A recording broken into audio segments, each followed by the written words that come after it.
Alright, today we're going to be creating an interactive directory using Backbone.js.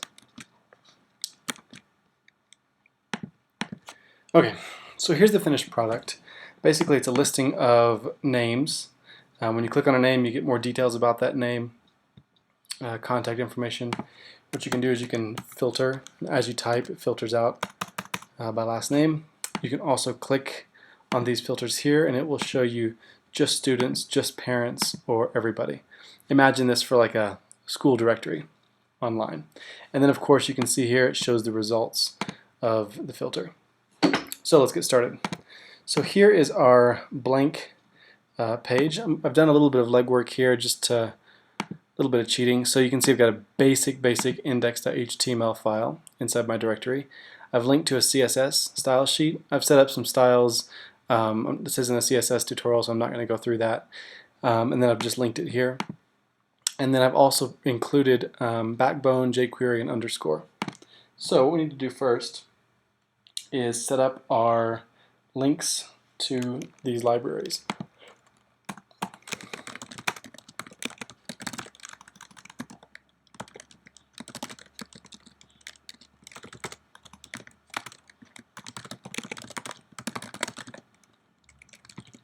And we're going to do jQuery. Let's type all that. I think next we should do underscore. And then finally we'll include backbone. Okay, so we have these three files. You'll be able to see here. Yep, they're loaded right there.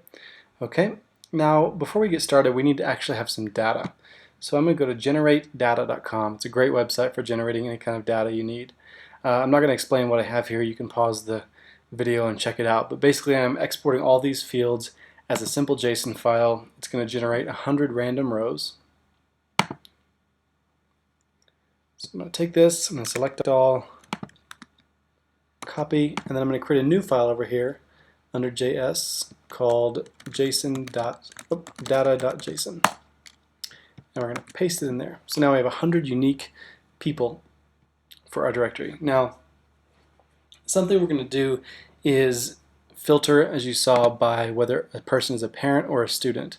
And the way we determine if a person is a parent or a student or whether or not they have a parent. So right now what I'm going to do is, I've set these at 0. I'm actually going to take that out. So I'm going to do a find and replace real quick. Replace all, great. Okay, so now we have 100 parents. They're going to be parents because we're going to derive it from the fact that they don't have a parent. Now I'm going to go back to generate data and go back here and I'll just generate some random IDs for students. And so now you can see because these records have parent IDs, they are going to be considered students. So now I have 200 unique names. Let's paste these in here. Okay, I have 200 unique names and they're all stored in this JSON format. What I'm going to do first though is come up here and call this directory data. I'm going to store this JSON data in a variable, a global variable that we're going to use throughout the app. Okay, so we have our JSON. We're going to go ahead and link this in here. Data.json. Okay. So we have all of our data, we have all of our scripts. Now let's get started in creating the app. The first thing we need to do is set up our HTML. So it's going to be a basic wrapper div right here. We're going to do all of this inline, just a little bit simpler for this tutorial. Directory. Now I'm going to have an area beneath the title called Tools. This is where we're going to keep all of the search and the filters. And then beneath that we're going to have a UL, an unordered list, where all of our data actually comes in. So for tools we're going to have a couple tools. We're going to have a search,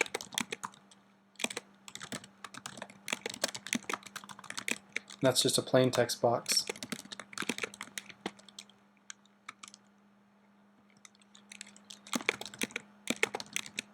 And we're going to have a filter.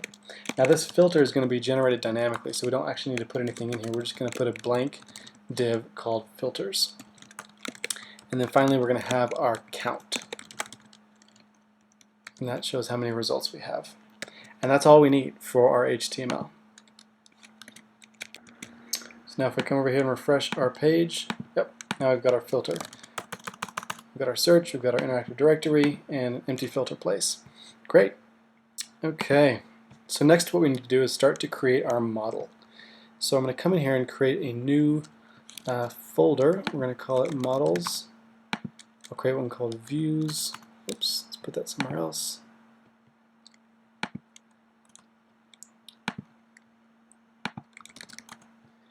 And we'll create one called routers.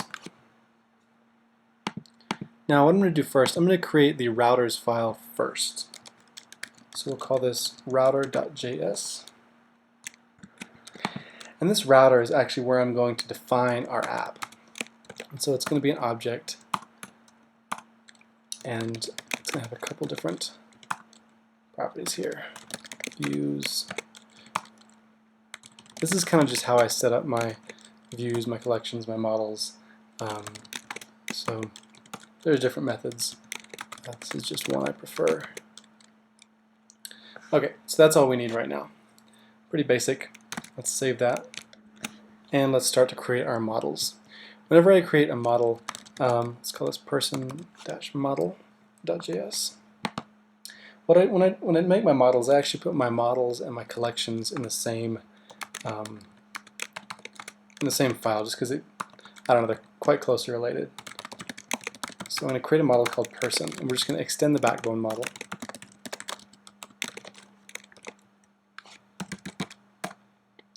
And this is just going to have a few defaults. And these are the defaults that these are the fields that we've made in our JSON file.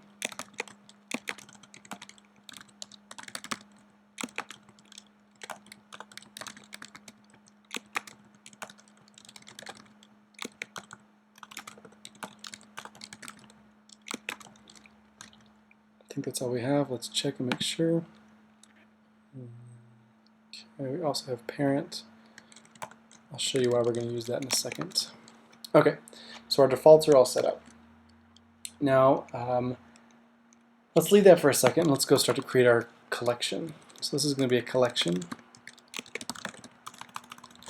We're going to extend the Backbone collection model.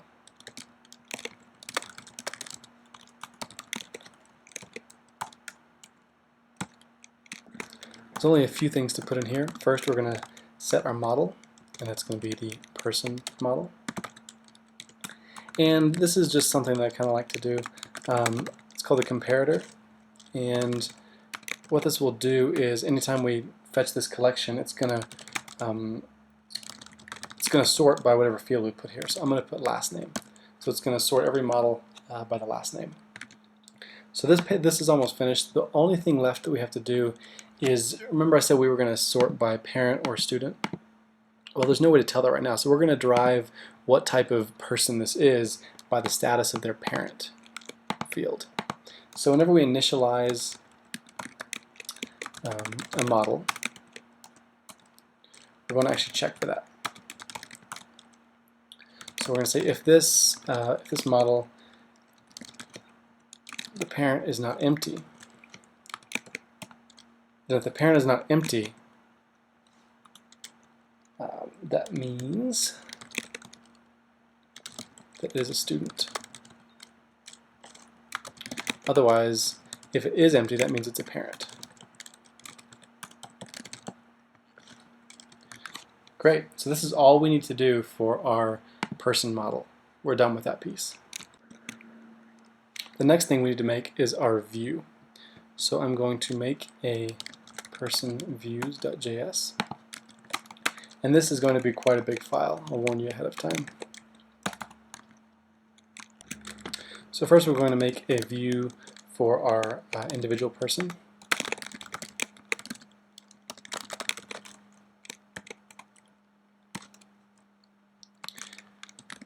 And we're going to set this, we're going to wrap this in an li tag, because if you saw in the index.html, we have an unordered list here, listing, and we want each person to show up as a list item in that unordered list.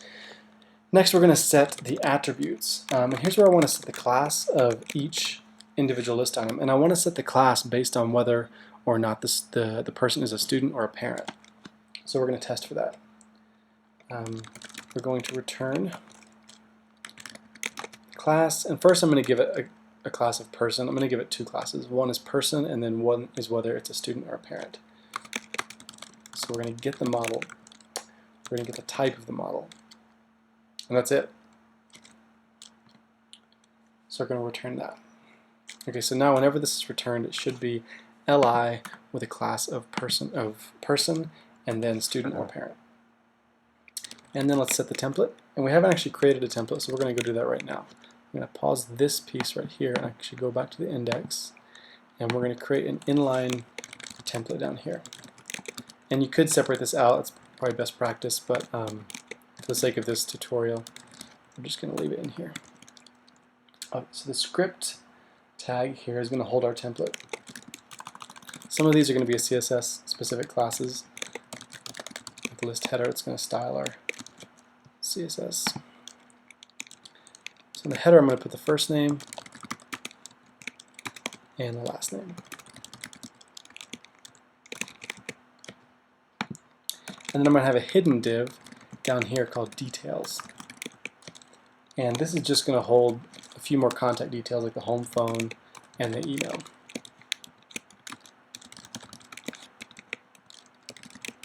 And just for fun, we're going to make the email an actual href tag.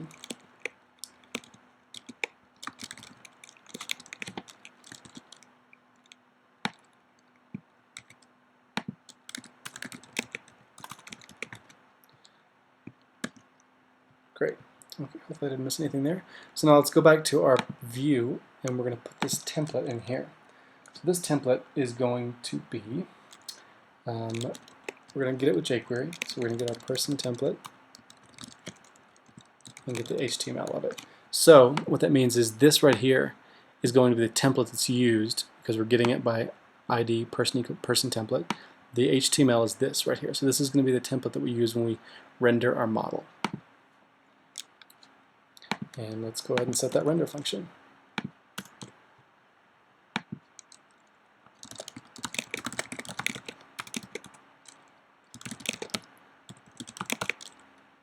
This is a pretty standard Backbone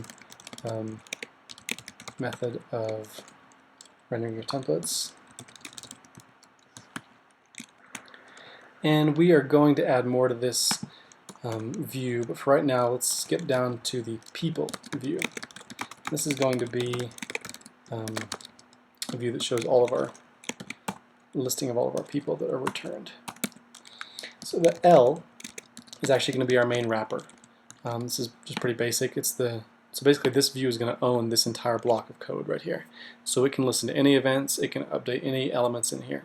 Let's go back to our view. So the element is the wrapper. And then whenever we initialize, we're going to be passed some data. And we're going to create a new collection with that data. And then render it out. So let's create that render function.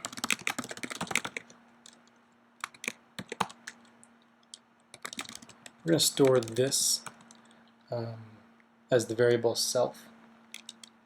Now I don't really like the way I do this right here, but it works. If you have a better method, let me know.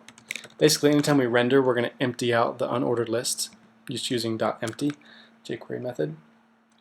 And then we're going to iterate through using the .each, which is an underscore method.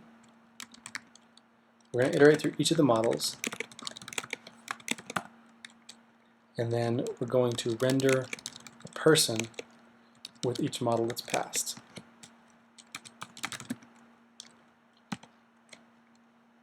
So render person is a function we have to create down here. Render person.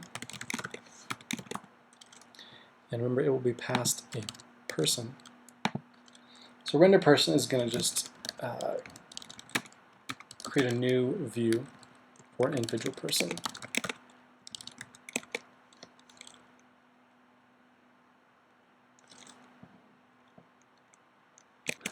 Actually, let's put this in.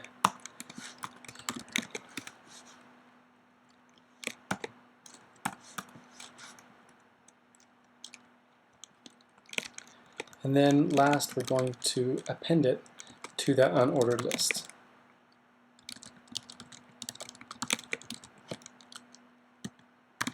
Great.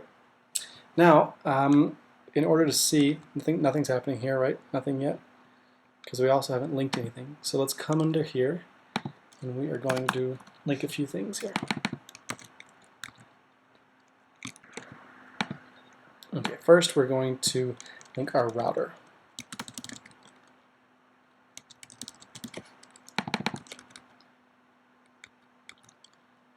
Then we're going to link our models.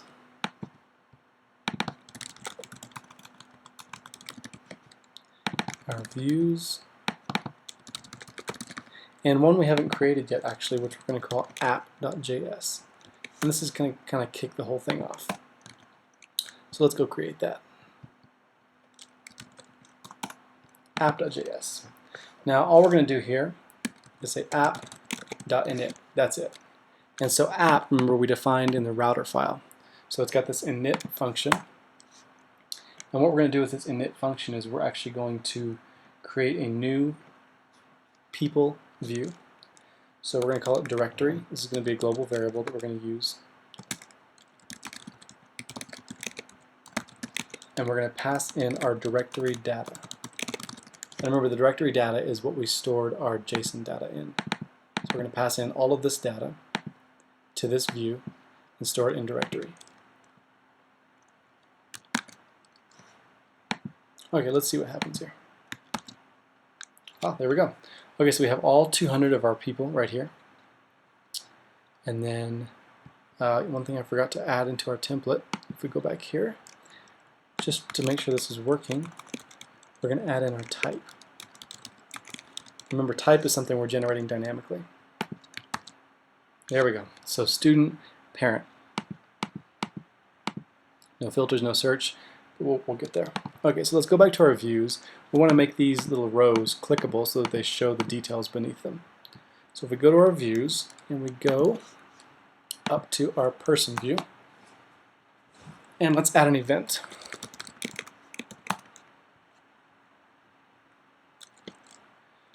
Okay. So we're going to listen for a click on the list header. That's the span that we created earlier. And once it's clicked, we're going to call a function called show details. Let's create that function down here. And remember, when we click, we're going to pass an event. And we'll store that as E in the function. So we're going to use jQuery. We're going to get the e.target. We're going to do two things. We're going to toggle the class active, which will just change it to a slightly different color when it's expanded. And we're also going to find its siblings, the details sibling, and we're going to slide toggle that. And we'll set it to fast. Okay, so let's try it out. Oh, unexpected identifier, 16. What are we missing here? Ah, comma. I always do that. Okay. Okay, so when we click on this now, yeah, there we go. Okay, good. So when you click on this, it expands or collapses the details beneath. Just to make it a little bit easier to read, let's add a line break right here in index. Refresh. Okay, that's better. Okay, so now I have a functioning directory. You can see it's sorted by last name, and you can click each item. So now we need to add the filters and the search. So most of the work for the filters and the search will be done in the views file. We're completely done with the person view, so we can ignore that now. Everything's going to happen down here. It's going to be quite big when we're done. So what we need to do first is, remember, this view owns this wrapper, so we can listen for any events. So the first thing we're going to do is listen for any events that happen in the search box, and we're going to attach that to the key up event. So I'm going to create a new events property here, and we're going to listen for a key up on the search box, and we'll call a function called search filter. So let's go down and create that search filter. And all this search filter is going to do is get the target value So remember, we're going to pass the event here, and we're going to say this.search filter, and so we're going to set search filter as a property of this view is equal to the value. And this.trigger, which is a backbone action. So we're going to trigger an action called search filter. When that search filter changes, we will do some stuff. Okay, so now we have this trigger. Now we need to come up here and listen to that trigger. So we need to create an initialize, or in the initialize function, we're going to create a couple things. We are going to listen to on change search filter. So whenever this search filter changes, we're going to call another function called filter by search. So let's come down here and we're going to create a function called filter by search.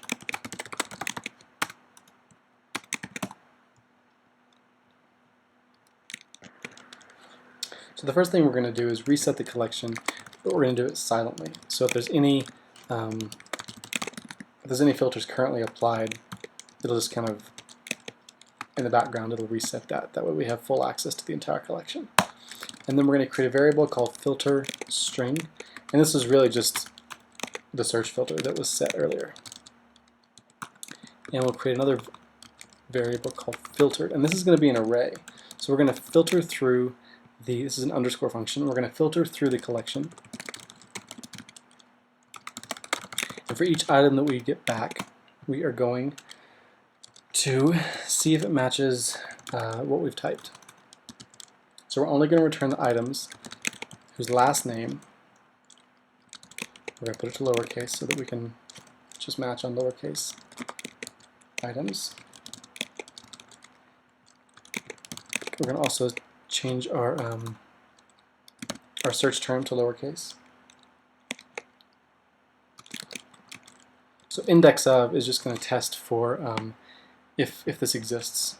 If this string in its lowercase format exists in the item's last name. If it does, it's going to populate the array. And then all we're going to do is reset the collection with our filtered array. Okay, so let's see if that works, or if I forgot something. We'll refresh. We're going to type, let's try Barlow. Nothing's happening. Okay, cool. So let's see what we're doing here. Anytime we anytime we reset the collection, we need to make sure and re-render the collection. So let's come up here under initialize, and on reset, we will actually re-render this. Okay, let's try this again. Barlow. Look at that. There we go. So every time we key up, it's going to look for this string. Let's try it again for Atkinson. Great. Okay, so our search function is working great. Now we need to create these filters. So we need to be able to click and filter. So I said earlier we were going to create these filters dynamically because we want to be able to create them based on the types of people that we have. And right now we have parent and student, but we might have more. So in order to know what our types are, we need to actually get our types. So under render person, I'm going to create a new function called get types. And this is actually taken from this great tutorial on Tuts Plus for building a contacts manager. There's a lot of code in here that you might find similar. They've done a really great job here, and so kind of in the spirit of that, created this interactive directory. So we're going to get the types, and we're just going to return a list of types. So we're going to get all the unique items. We're going to get all the unique types. That's it. Get types. And now we're going to have we need a function that's going to create these filters. So I'm going to create a function called create filters. And this is going to be as output our HTML. So I'll create a new variable called filters, and the first one's going to be just kind of a standard tag that shows all of our items. And then we're going to append that filters variable. So we're going to go through each of the types. And for each item we find, we're going to append this filters item with a new A tag. And we're going to append it with the item. In this case, it will be student or parent. And same thing here, we're going to actually put the href tag as hashtag item. Great. And then all we need to do is return filters. So now we need to put our filters on the page. So under initialize, right after render, we're going to look through our wrapper item and we're going to find the filters div. And all we're going to do is append this .createFilters function. And that should, if we refresh, oh, unexpected token, line 65.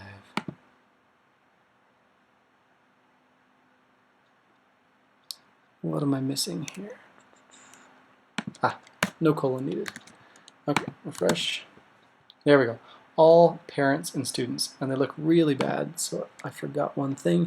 We're going to add a class of filter to these A tags. Save, refresh, there we go. So our parent and student tags are coming in dynamically, and then the all tag is the one we created here. So nothing happens yet.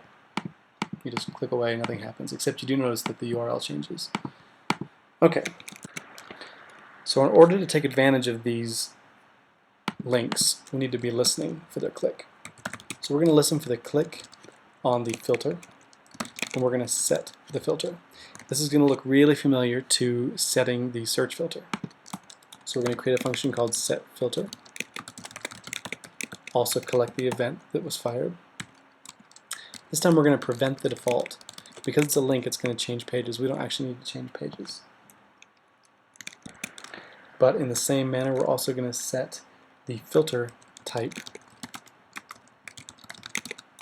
to the HTML of this anchor tag. And then we're going to trigger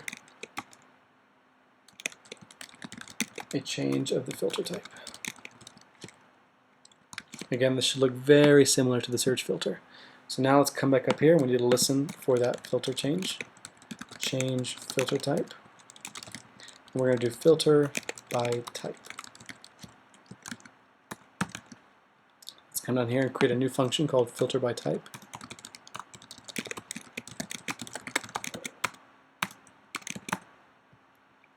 Okay, so this filter by type is going to be a little bit bigger than the filter by search, but it should make sense. So first we're going to check if the filter type is actually just all. If so, then we're just going to return the collection. We're just going to reset the collection.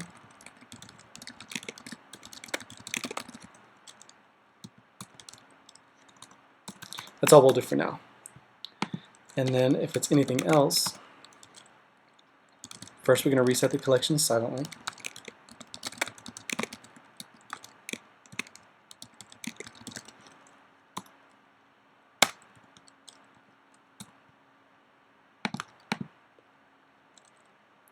And then we're going to store, just like we did with the search, we're going to store filter type in just a temporary variable.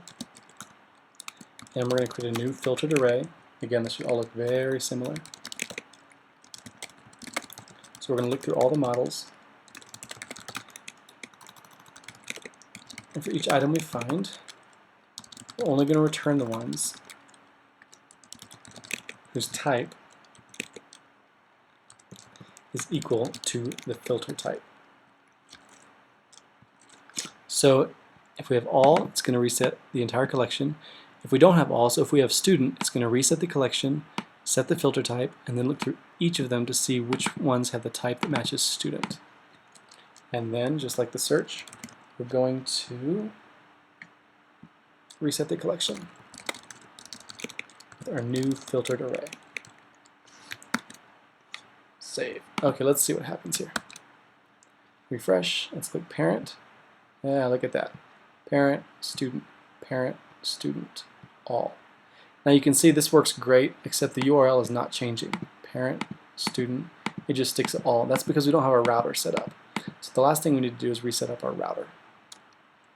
Okay, so let's go over to router, and we're going to create a new router. We're going to extend the Backbone router. And we're only going to have one route. It's going to be filter/type. Now we'll call a function called URL filter. And it will be passed the type. This type is coming from here.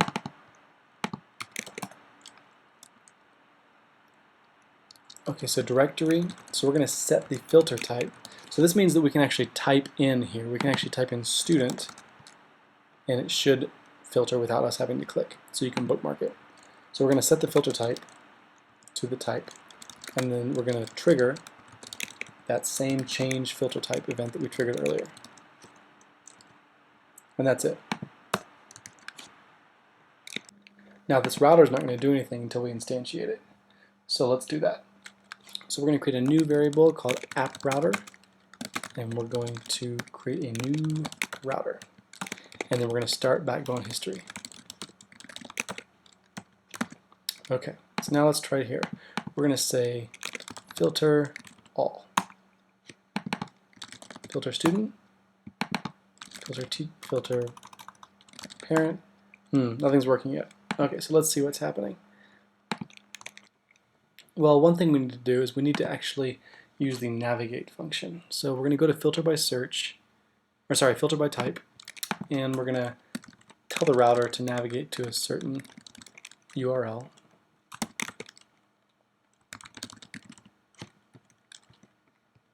Depending on the type.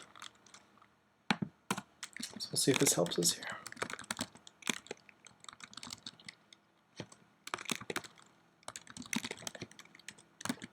Okay, so let's come back here and we will refresh our page.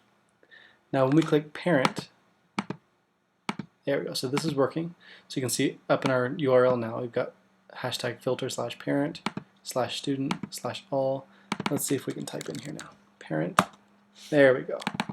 We can type student. There we go. Good. Now the last thing we have to do is put our count in here. So this is actually quite straightforward. We're going to just create a new function called setListLength. And all this is going to do is update our count div. I'm going to pass in the length.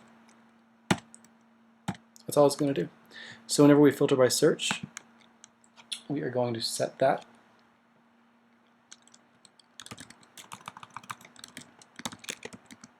setListLength. And we'll do filtered.length. So it's going to find the length of that array. And same thing down here. And also here. Except in this one we'll do this.collection.length. Okay, so let's see if, put this above here. Let's see if this helps us at all. Refresh. Look at that, 100. All 200. Student 100, parent 100. If we try to filter by last name, Andrews, you see this count updates automatically from 2. Take away the R, 4, 21, 95, 200. So there you have it, a fully interactive directory of people. So hope you enjoyed it. There's obviously a lot you could do to modify this and make it even better, so let me know. And that's it.